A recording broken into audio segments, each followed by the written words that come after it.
IROC is back starting in 2024. NASCAR teams and NASCAR are pretty divided right now over the new charter agreement. Rain in the forecast for Talladega, and we're trackside here in Long Beach. Strap on in, gearheads. This is Shifting Gears. High, push it, checker flag, hell yeah! What's the caution for? Me? Can I not push it in? Stop anybody. Come on, he's going! You're waiting out, boys! One hell of a job, man, one hell of a job. Thank you so much. Nothing like race cars and coffee for breakfast. Race car noises. You gotta love it. Welcome on into Shifting Gears. I am Alan Bailey. Yes, we are in Long Beach, California, trackside for the Grand Prix. You're gonna see some race cars zipping by through here. Hopefully the audio works out for me pretty decently. Fingers and toes crossed on this one as some hot laps are happening right now with some of the two-seaters. Lots to cover in this episode. IROC is back. Steve O'Donnell with NASCAR came out and said something that contradicted himself and the teams themselves, specifically Jimmy Johnson. There's just so much going on. We're going to break it all down. But before we get into it, make sure that you mash that subscribe button so that you do not miss an episode. And of course, log on to arnrace.com for the latest motorsports news. ARN, the Motorsports Authority. I love this. I sincerely love this. I mean, come on. You can't get any better than this. It's just great. Let's go ahead and start with this, though. IROC is back.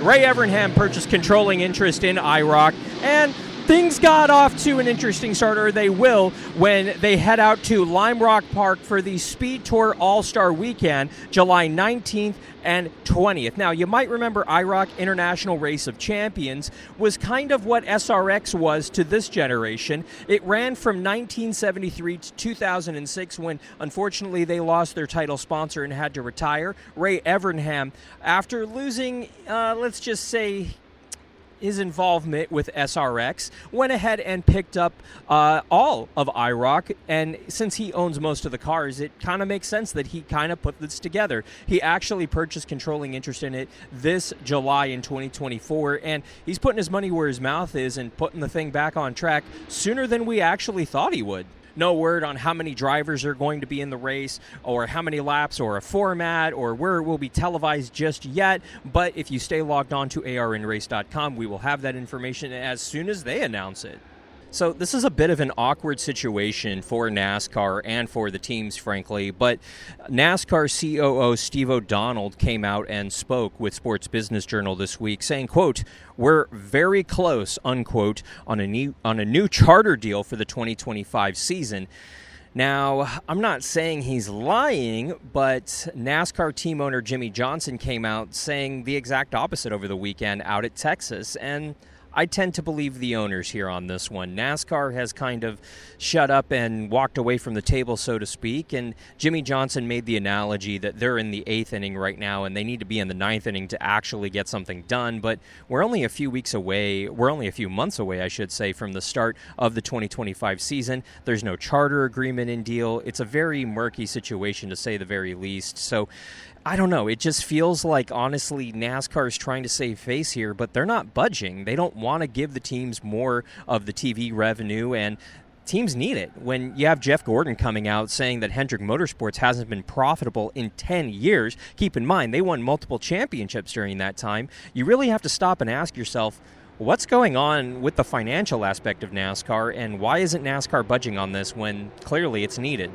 One of the hot-button topics in the garage area right now for NASCAR is the fact that practice time has been cut so dramatically ever since the 2020 lockdown. Now, why exactly is that? NASCAR says it's to save money, but there is something that's happening in the next couple of years, next year I should say, that might actually create more practice time and the ability for us to watch it more. You got to remember, Prime and Max are both set to stream all the practice and qualifying events, with Prime taking over the first 19 events, more or less, and Max taking over the last 19 events for the 2025 season. And it appears that they simply want more content on their streaming platforms, and they are asking NASCAR, from what we're hearing, for more practice time. Now, the good thing about streaming on Prime and Max is that there's no hard deadline, there's no hard out, top of the hour, bottom of the hour. frankly, they can go ahead and just turn it on and turn it off whenever they want, and it opens up NASCAR to more track time and these teams for having more track time, not only in the Cup Series, but in the Xfinity and the Truck Series. Will we actually see this happen in 2025? A little too early to say, but I think that more practice can only help some of these rookie drivers. Some of the veteran drivers, I should say, who have been around probably don't need it as much, but it would be very cool to see some more practice time, or frankly just any at this point, for some of these tracks on any given weekend. And for the NASCAR fans, we got some bad news for Talladega this weekend. I know. Stop me if you've heard this before. Rain in the forecast for Talladega on Sunday. 55% chance of rain on Sunday at Talladega Superspeedway in Alabama, unfortunately. Now, keep in mind, it does take about 2.5 hours, give or take, to dry Talladega, in particular, the 2.5-mile oval. And keep in mind that there's no lights at Talladega, and sunsets at 7:20, so realistically, according to Bob Pockrass anyway, the rain needs to stop at about 1:30 local time in order to get the track dry, in order to run the entire more or less 3-hour event. Now, is that going to happen? I don't know. It's only going to get worse as the afternoon goes on. I have a feeling we're racing on Monday. A lot of people in the garage area are saying prepare for a Monday race. NASCAR will not make this announcement until Saturday at the very earliest. They're going to try to get the race in on Sunday from what we're being told. But again, we're going to have to wait and see how long that this frankly lasts. NASCAR is going to do everything that they can, but they cannot control the weather. And unfortunately, with a big 2.5-mile track with no lights, NASCAR's options are limited. So a lot of people in the industry are preparing for a Monday race for the Cup Series. The Xfinity race has a 20% chance of rain on Saturday. I think that's likely to get in. No, NASCAR will not move it up to Saturday from what we understand. Monday is the standard typical window for where they end up. So again, we'll have to just wait and see. So we're out here in Long Beach. We got to talk about the Grand Prix of Long Beach. The big thing, the big story, keep an eye on Andretti Global, because they've won 4 of the last 5 races out here, with Kyle Kirkwood winning from the pole last year for Andretti. You had Newgarden winning in 22, Herta winning in 21, and Alexander Rossi winning in 18 and 19. Winners start up front. Qualifying is going to be a big determining factor. It's hard to pass on a street course. I know, crazy concept. But most of the winners have come from the first 2 rows out here in Long Beach, and I expect that to continue to be the trend. Qualifying set for tomorrow out here at Long Beach. The favorites to win, Dixon, Palou, Newgarden, Herta, Kirkwood, they're the favorites, and I think that that's a pretty good bet for one of those drivers picking up the victory out here on Sunday. But the long shots, you have Award, Rossi, and Ericsson, all frankly, who could sneak on in there and get a victory. Cars have yet to take to the track. They're going to be jumping on track here later this afternoon for practice, assuming that the clouds kind of clear up here. No rain in the forecast this weekend out here at Long Beach, but we're waterfront, and the cloud cover is unfortunately here. As somebody who's lugging heavy camera equipment around, I'm okay with that. And I think the drivers are as well. They definitely prefer the cloud cover over the sun beating down on everybody, and the fans are enjoying it too.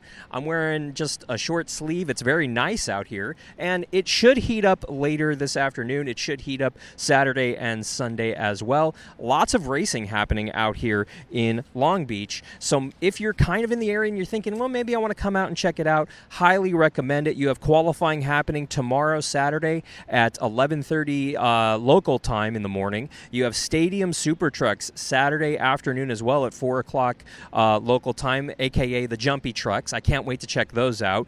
And you have Formula D taking to the track tonight at 7, and of course Saturday night at 7. That's always a great show through this section of the track.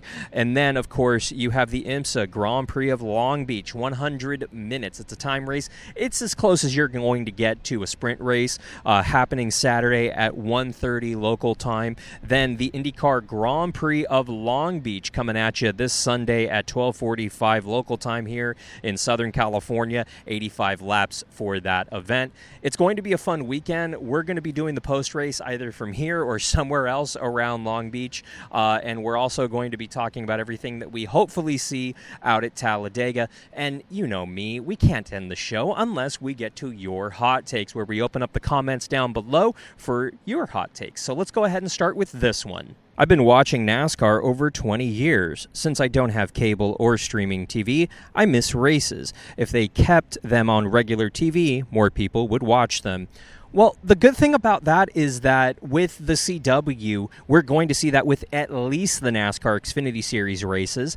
I honestly think we're going to see that overall with more races, them on regular broadcast TV. The CW is a broadcast. It's a free channel that you can pick up with your either rabbit ears for the old school generation or even a digital receiver. And for those who don't have either like I do, you can go ahead and download the CW app for free and go ahead and watch all the NASCAR Xfinity races starting next year. It's a really great thing. I really like it. I think the Xfinity Series is about to blow up because of it, and I'm very excited about it. More horsepower. Go back to the Gen 6 car with the 2014 package, along with the unrestricted 800, 850, 900, 1000 high horsepower engine package. And lastly, go back to Homestead Miami Speedway as the finale again, rather than Phoenix. You're not wrong, but NASCAR has come out and said they are very against upping the horsepower, and more than likely it's just simply not going to happen. And unfortunately, I see that happening or not happening. For whatever reason, NASCAR doesn't want to do it. They've come out and they said that to the teams as much over the course of this last week at Texas. Actually, they met with the drivers and teams and said, we're not upping horsepower, we're not touching horsepower for a variety of reasons.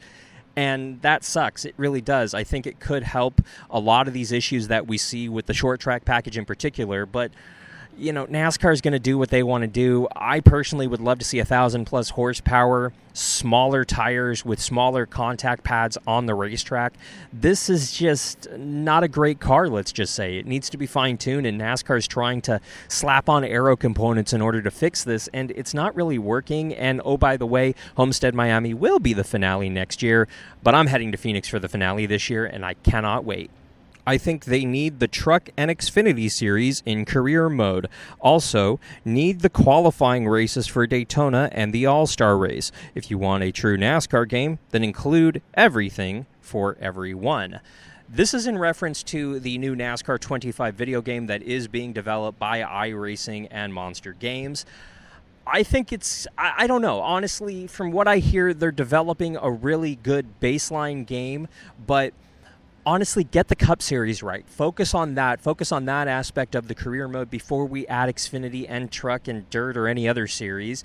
iRacing has the ability. They have the car models and the assets. They're porting everything over essentially to this console game, but get the basics right, and then we can start adding things like other series and, like you said, the All-Star Race, etc., the qualifying races for Daytona. This is not going to be NASCAR Thunder 2004 right out at the gate. Remember, NASCAR Thunder 02 and 03 had to exist so that NASCAR Thunder 04 could really run and fly. So keep that in mind when this game drops in September, October of 2025 is what we're hearing when it's going to be coming out. But again, we're going to have to wait and see when that actually comes out. I'm really excited. Let them cook. Let them get it right. I don't care if I don't see this game for another 2 or 3 years. I'd rather see a great game in a few years than a rushed game in a year or so. You can go ahead and leave your hot takes down below for a shot for them to go ahead and end up here on the program. And while you're there, make sure that you mash that subscribe button so that you do not miss a video. And of course, log on to arnrace.com for the latest motorsports news. ARN, the Motorsports Authority. It should be a good weekend of racing. I am praying that the rain stays away for Talladega, for NASCAR. Out here in Long Beach, you saw the sun came out for just a blip, and it's kind of patchy. The clouds are kind of rolling through here down by the beach. I'm excited. I absolutely love coming to this racetrack.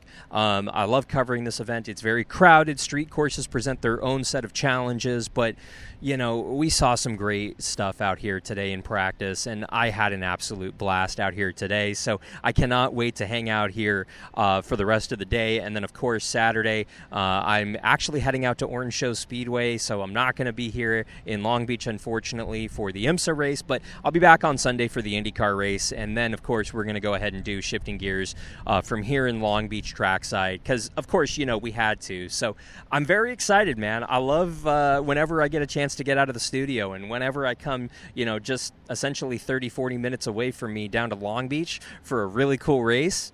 It's always a good time. So I can't wait for this. Let me know in the comments down below what's your favorite race that's coming up this weekend and who's your pick for Talladega. But for now, for Shifting Gears, I'm Alan Bailey from Long Beach. We'll see ya at the track.